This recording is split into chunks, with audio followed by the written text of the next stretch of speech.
buy it. You just don't get caught reading it. Yeah. Or buying one. That's right. Don't get caught buying a paper. But I was just talking to my cat. Say when. Go. Hey everybody, good afternoon. I'd like to welcome you to this year's SAFECON. My name's Fred Kopek. I'm with the Airline Pilots Association, and guess what we got for you today? We got some pizza, some Cokes and stuff. But first, you have to hear me speak. And I'm going to hand the mic to everybody here. Now, most of us have all been participants at NEFA, so we know this quite well. We know the drill. And our booth is back there next to Delta over there. Please feel free in the next couple days to come and see us, and we'll tell you how to advance your career quickly to become an airline pilot. Got a little feedback here. But anyway, like I said, I'm going to pass the microphone to the gentleman on my right here. We all have different levels of experience, so you're going to hear a little bit different from everybody. I got you. Introduce yourself as you pass the mic. Introduce myself after I'm done. Hey, good afternoon. Oh, that's loud. Good afternoon, everybody. I'm Dan Auslander. I'm an A320 FO at JetBlue, and we're asked to talk a little bit about our journeys. So JetBlue is actually my 5th serious aviation employer, 7th overall. And the name of the game getting started is certainly to find the hours. You can find them instructing. For me, it was skydivers. I graduated school in December, got a job in the spring flying skydivers for a small company in Michigan, Cessna 182s and 206s, and put on almost 600 hours flying that first summer. That got me the total time required and got the job with Chautauqua back when, 1999, in the fall of that year. Getting started after that, still hours, did that for 7 years, got an upgrade about a year and a half in, then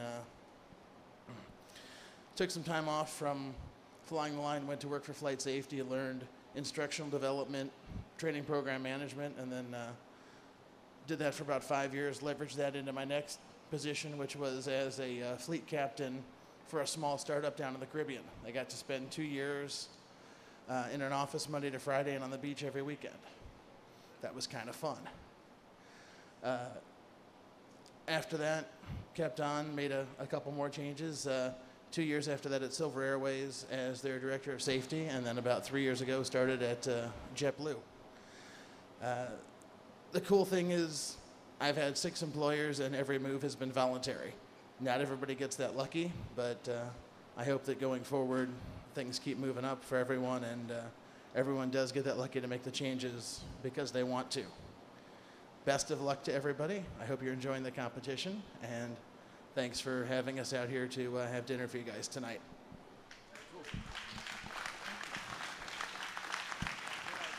I'm going to use this stage so y'all can see my bright, shining, good-looking face. Show of hands, who watched the TV show Flying Wild Alaska? We're all aviation nerds on the Discovery Channel. I flew for that airline, so that's my path. I'm an Alaska bush pilot turned airline pilot. You guys are all using skills that you're going to use every day out on the line. And I'm going to make a suggestion to NIFA to have a pothole dodging event, because when I was flying in the bush, I still think I have more gravel landings than I do paved landings after 2.5 years in the airlines. So one thing that we had to do was every takeoff was a soft field landing, get the nose off the ground so you don't suck up any rocks.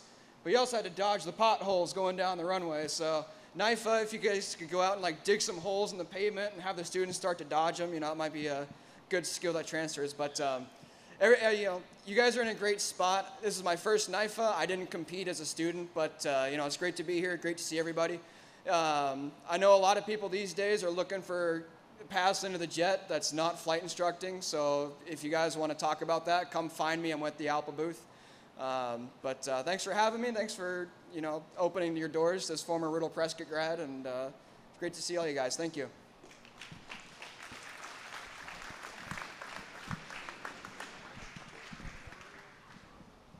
I didn't have quite as interesting a path as he did, but No, I started flying at the University of North Dakota and was a member of the flying team for 4 years up there and was able to coach it for 2. So I started here in 2010 as my first nationals and stayed with the team throughout. So every day now that I fly for Endeavor as a CRJ 200 captain in New York, I definitely look back on these times here in these hangars and think about how that prepared me to be the pilot I am today. So keep up the good work here. It's awesome to be back here and see your guys' enthusiasm. But yeah, I just came out of the University of North Dakota flight instructor for a couple years, and now I'm here at Endeavor Air. So thanks for having us, and it's enjoy the pizza.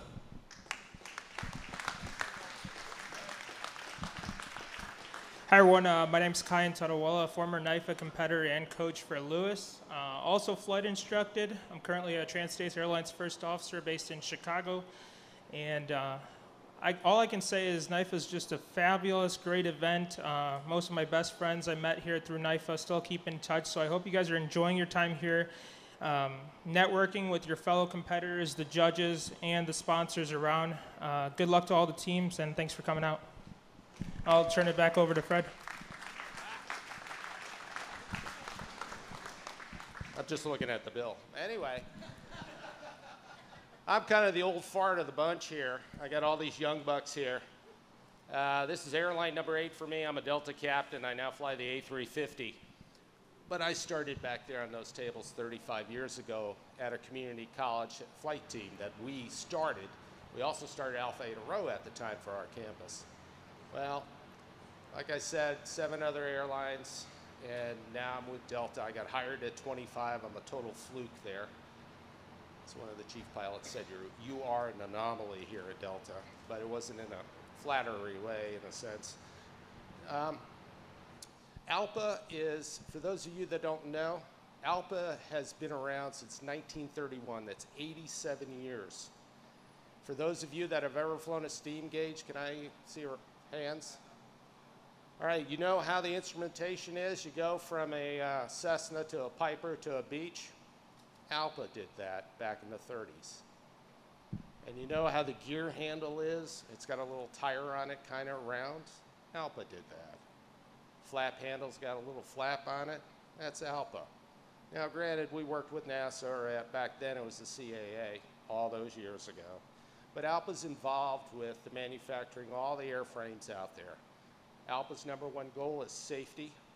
We not only represent all the airlines, we're the largest union in the world of airline pilots, 60,000 members, not to mention about 34 airlines now throughout the United States and worldwide too. There's other branches of ALPA. We're not only there to help you get a good contract, we're there to provide legislative affairs on the Hill on the pilot's behalf. There's so many committees, and this is just one of them. This is the education committee. We go around to all the schools around the country trying to educate you guys because we all want you to be airline pilots. When we're sitting at that booth, I don't represent Delta. I represent all the airlines of the Airline Pilots Association. Please come and talk to us if you haven't already. We'll give you an idea how to accelerate your program if you want to be an airline pilot. We have a lot of successes.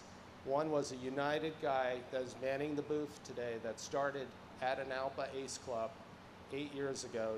Now he's 25, or well, at the time he was 25, and he's with United, 767 co-pilot.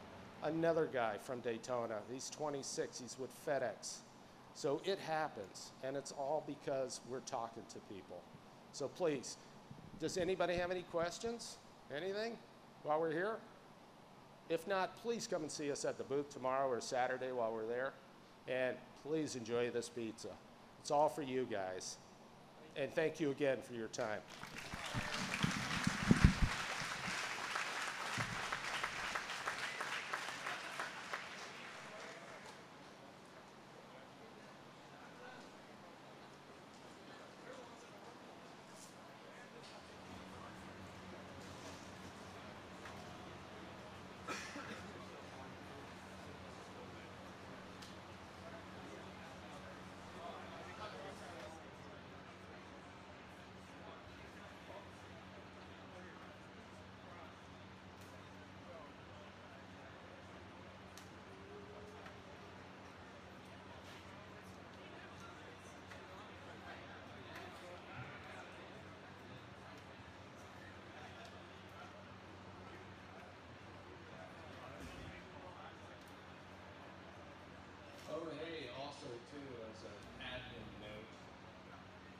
always have a lot of extra pizza.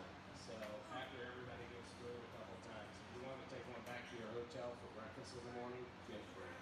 And the same thing goes with the Cokes and the drinks too. But just let everybody go through at least once. Plus we're gonna have people roll it in, so. Because I don't want to throw it away. I'd rather have you guys eat it for breakfast.